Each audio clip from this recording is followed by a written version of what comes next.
welcome to Double Edge Reviews, and today we are reviewing The Selection by Keira Cass. I saw another book reviewer reviewed this book and she wore her prom dress. I don't have mine with me. I probably could put on some jewellery.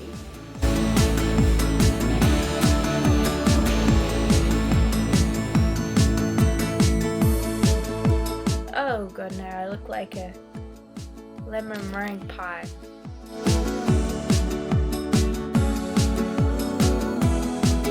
And now I look like a birthday present. We'll just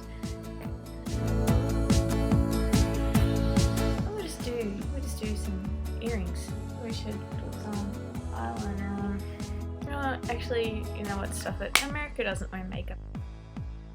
The Selection is basically a lot like the TV show The Bachelor in a dystopian setting. It has been compared to The Hunger Games, but the only really similarity that I can see to The Hunger Games is that it's dystopian. So this country of Ilia that the book is set in is a monarchy, and it's divided into 8 caste systems. Your caste is based upon your ancestors' income when Ilia was formed. So it's caste 1 through to 8. 8 is basically homeless and 1 is like royalty. What drives the plot of this book is this event called The Selection, which takes place to help the prince of Ilia find a wife.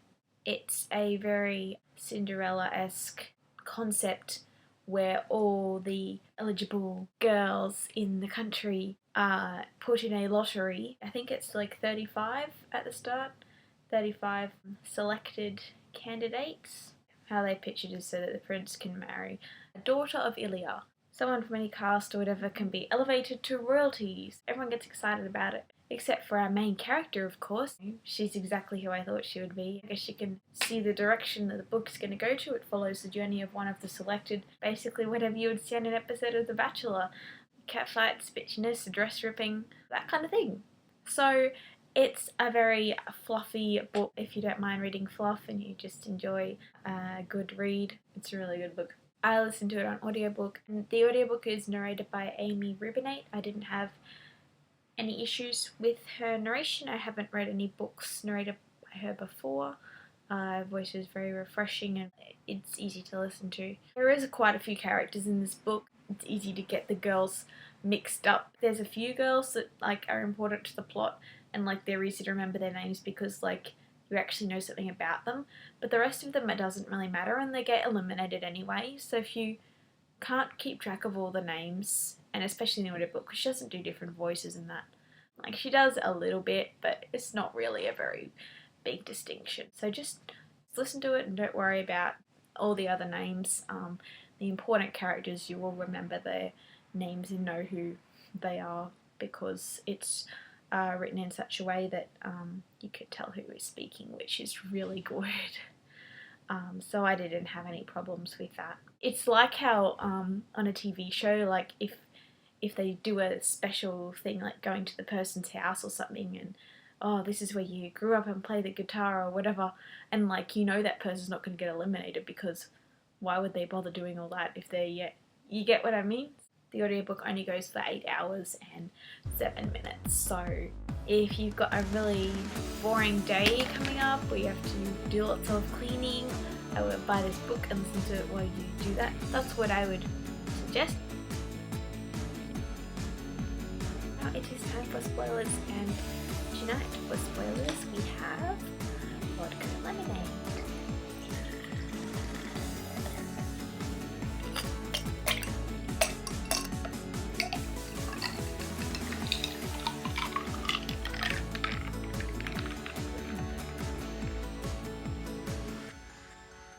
So America, I knew she was going to be self-righteous.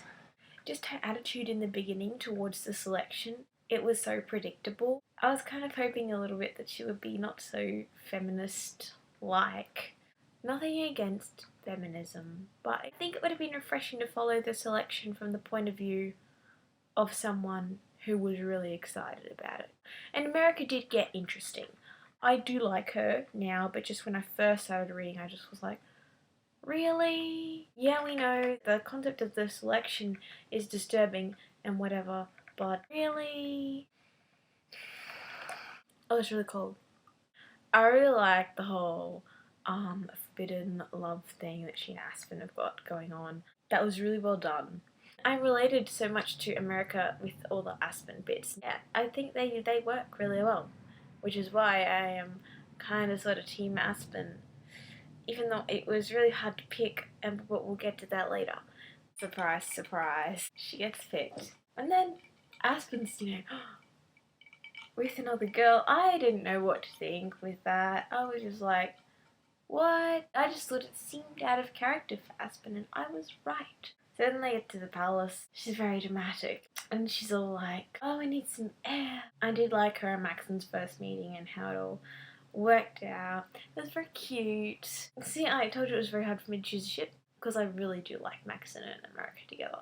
As I was reading, I did keep getting a bit annoyed with America and her fluctuating personality. She just seemed really up herself at times. For example, just assuming that Maxon was most in love with her and not the other girls, especially because at this point she was not even sure of her feelings with him. So I don't know, I just didn't think she was that up herself. But then apparently she is. So I'm torn between thinking that makes her character seem more realistic and her personality is then so fluctuating that it becomes unrealistic. Perhaps it could be explained by the atmosphere of the whole selection. It's so funny to watch her getting jealous of all the other girls, and then bloody Aspen comes back. Okay, I did not think he was going to come back in the first book. I thought he was going to do a Gale and like come back like in book 2 or something, but he didn't. He came back in book 1 and he's like all ripped, and it's like, Aspen's back, let's just jump him, of course. And it actually kind of felt a bit fanficky, but I kind of like it when books read like fanfictions because it means that the author is doing something that might be seen as unconventional, which a lot of fanfiction is, but it worked so well that Aspen was in the palace as a guard. So then she's got like this thing going on with Aspen at the same time as being a part of the selection, and it's just all very awesome, and I'm like, go America! And I liked her at that point. She was all, let's be woken up at 3 a.m. by Aspen. I don't know what team I am. I don't know. I don't have a team. I like them both. You can't choose. I can't. I might be Aspen. I never stopped loving you. Like, yes, Aspen. Reading the selection again, I don't know how I feel about Aspen. I think I really like Maxon and America together better. Maxon is all like, he does say eventually that he is most in love with America. I do like them together. Maxon is very cute in his inexperience and how like they were kind of friends first and they have the cute little secret signals, and how he basically turned into a communist overnight because she was like, dude, you know that those people are going hungry, and he's like, what the fuck? And then the next day he's like, I'm a communist. And that was just insanely romantic.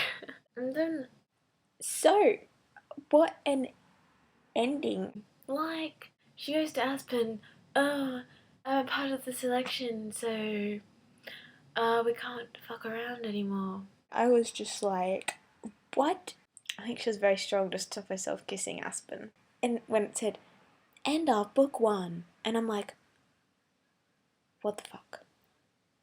That's it. America, Maxon is fucking around with, like, how many other girls? Okay, seriously. Yeah, I know it's like arcane punishments and like death penalty and stuff, but come on, like, you can do that shit without being caught.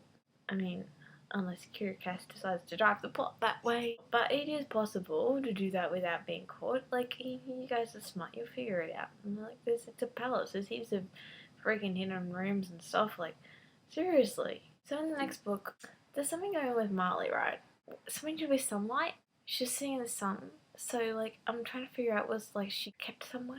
So we'll find that in the next book, hopefully. I'm going to find out more about just the country and the rebels and everything in the next book, because, like, nothing was explained about that. And the king, why does he not do anything about the rebels? Like, oh, we have metal window shades, which is pulled out. So our next book, since she like broke up with Aspen, that won't last long.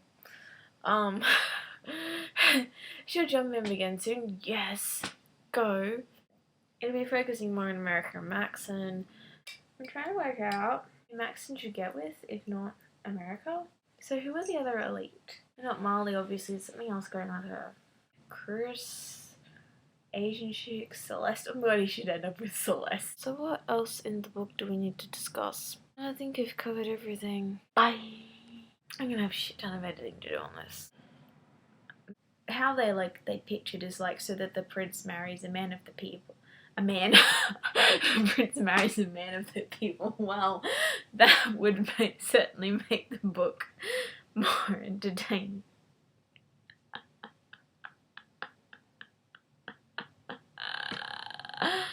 Maybe we should ship Max and Aspen.